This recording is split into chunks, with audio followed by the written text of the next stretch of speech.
Hi everyone and welcome to my YouTube channel. My name is Wumi Ajayi and this is a channel where we talk everything marriage because we believe that marriage is to be enjoyed and not merely endured. And to enjoy our marriages, we need to be people that are ready to put in the work, people that are ready to learn to unlearn so that we can do better and enjoy our marriages better. In this two-part series, I'll be looking at the big C of change, the better me, the need for self-change. And this is because most of us, we were set in our ways before marriage. We were set in our personality, our characters, our attitude, our behaviors, our quirks, conflict behaviors, communication styles, money habits, and so many things about us were set before we got married. And when we join our lives with someone else, we bring all this into marriage, the good and the bad. And that's why most of us, if we are honest, we will have one thing or the other in our marriages that we wish can be different, maybe in our spouses or even in our relationships. And if we cast our minds back, most of the things that we don't like in each other, whether they're character flaws or attitudes, ways of doing things, and all that, they were things that were mostly present before marriage. And sometimes we ignore them because we're in love, or worse still, we go into marriage hoping we can change those things, we can change our spouses. But it's safe to say that none of us is perfect. Hence, the need for us as individuals to embrace change, to embrace transformation, to embrace evolution and personal growth. However, the mistake that most of us make is we look at our spouses as the source of the problem and therefore as the one that needs to change. We put the burden of all the change that needs to happen on them while we ignore the fact that, like they say, the change that we want to see will usually start with us. If we want a better marriage, we must embrace change. If we want to be, better spouses to our husbands or our wives, we must embrace change. If we want to be a better person, if I want to be a better person, I must embrace change. If we want to be better people, we must embrace change. And to change is to alter, to modify, to adapt, to transform, to make different. Self-change is self-growth. 2 Corinthians 3:18 says, "And we all who with unveiled faces contemplate the Lord's glory are being transformed into his image with ever increasing glory, which comes from the Lord, who is the Spirit." So, like any good father, God's desire for us is that we continue to grow, to become more and more like him, and that we continue to transform with ever increasing glory. And this is why focusing on our personal growth becomes important. We're not just doing it for our marriages, we're doing it for ourselves. Self change is working on changing oneself to become and to do better. Self change in marriage is not about being solely responsible for the marriage. I mean, it takes two to tango, but it's about changing the one thing that we can truly, truly influence, which is ourselves. We can't change our spouses. We can try and influence them to change, but the only thing that we can change, that we have complete and absolute control over, is ourselves. Self change is change that begins with me, that begins with you. It is not an attempt to manipulate or control our spouses. It is a genuine commitment to our own growth, to my own growth, knowing that it can become a very potent catalyst for change in our marriage and even for our growth as a couple. It is a commitment to choosing who I become, who you become. It is not a staged performance to win my spouses or to win somebody else's approval. Maybe your in laws and friends, so they can say, "Oh, she's such a good wife." No, it is not to win anybody's approval. It is choosing a commitment to choosing who I actually become, the kind of person that I am, the kind of person that I become. And why must we embrace self change? Marriage is a refining fire. I believe it so much. The married relationship is the closest relationship you can have with anyone. And it is the greatest relationship that God uses to refine us and to make us better people. And our readiness to change, our readiness to embrace change, is a great determinant of whether marriage will bring the best out of us or the worst. Change leads to growth, and lack of growth leads to retardation, and retardation eventually leads to death. And sometimes that's what happens in many marriages where people refuse to grow. If you don't grow, your marriage will retard. And sometimes people end up in divorce and separation just because they have not embraced growth. Another reason to embrace change is because adaptability to married life is impossible without a commitment to change, especially when we're newly married, learning the art of interdependence and not just be an independent person doing my own thing. You're learning to share your lives together. The more we embrace self growth, the easier it is to merge our lives. But unfortunately, some couples get stuck very earlier on in their marriage. And then they suddenly realize that love is not enough, but they are not ready to embrace self growth. They are not ready to embrace change. They're not ready to drop their ways of doing things, their habits, their character flaws, and, different habits that they picked up. They're not ready to drop them to embrace change. Change is also necessary for greater beauty. If we want greater beauty in our marriages, if we want to enjoy our marriages better, then we have to embrace change. When we think about metamorphosis, when a butterfly refuses to undergo the changes, that butterfly is denied of the beauty and freedom that is at the end of the process. So we must all embrace change. When we refuse to change, we settle, we remain stunted, and we can't grow as individuals and as a couple. And what happens is we shortchange ourselves in terms of the joy and the bliss that we can actually enjoy in marriage. That is when people say things like, oh, marriage is a fluke, marriage is this, marriage is that. We can actually enjoy marriage, but sometimes some couples, they don't stay through. They don't endure the process because they're not embracing change. So they deny themselves. They don't realize that actually, if you can go through this, if you can embrace change, if you can put in the effort that it requires, then we can actually enjoy this marriage. So they shortchange themselves. They give up before they get to the sweetest point because they have not embraced change. The fourth reason to embrace change is because we can't force change in another person. You can't force your spouse to change.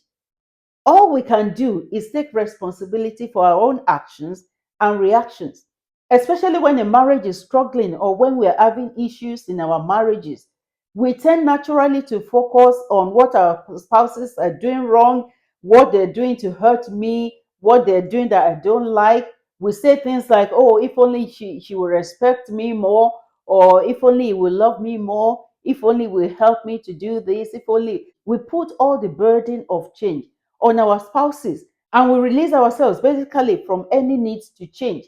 But self change is about dropping the magnifying glass that we're using to view our spouse's faults and shortcomings, and actually picking up the mirror to truly see ourselves and to see how we can change. We can control how we show up in our relationships. We can control how we show love, how we show up in communication, how we show up in conflict, how we show up in intimacy, how we show up in our commitment to our spouses and to the married relationships. We can't control how our spouses show up, but we can control how we show up. We must remember that our relationship is a living system. Like the Newton's third law of motion, actions and reactions are equal and opposite. When we prioritize our own self growth, it will impact our spouses, whether they like it or not. It will impact our relationship as a whole. Because when one part of the system shifts, the entire system must adjust. When we take responsibility for our actions and reactions in different situations with our spouses, we'll be surprised at how that alone will help us to see areas in which we can do things differently, areas in which we need to change. And we'll be surprised at how that alone will change the direction or the trajectory of our relationships.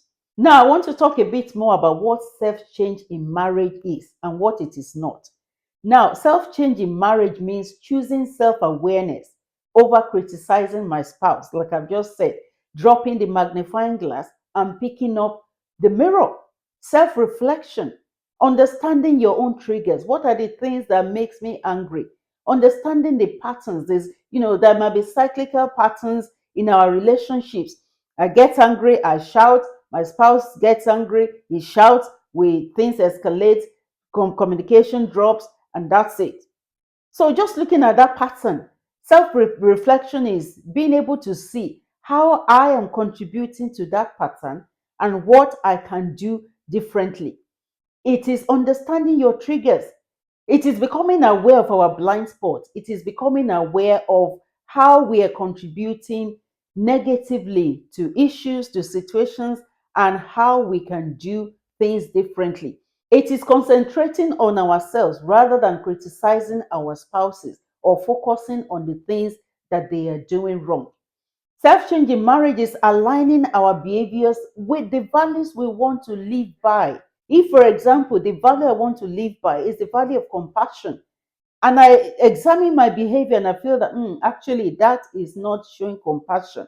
Self change means that I make up my mind to do differently. I make up my mind to align how I am behaving with the value I want to live by. Self change is becoming someone that even I can respect and love.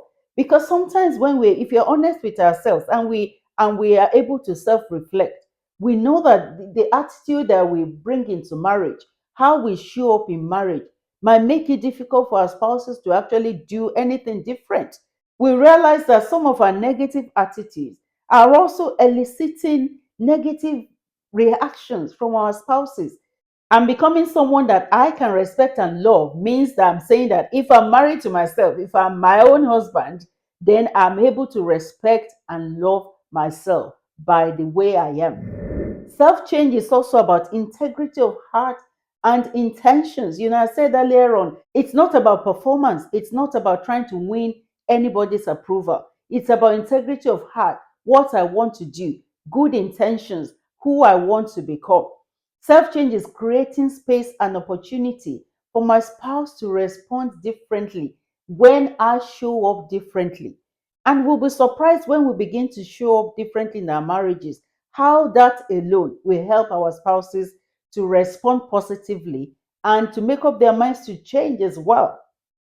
Self change is showing emotional responsibility, learning to manage our own feelings rather than projecting them on our partners. And self reflection and self awareness becomes important.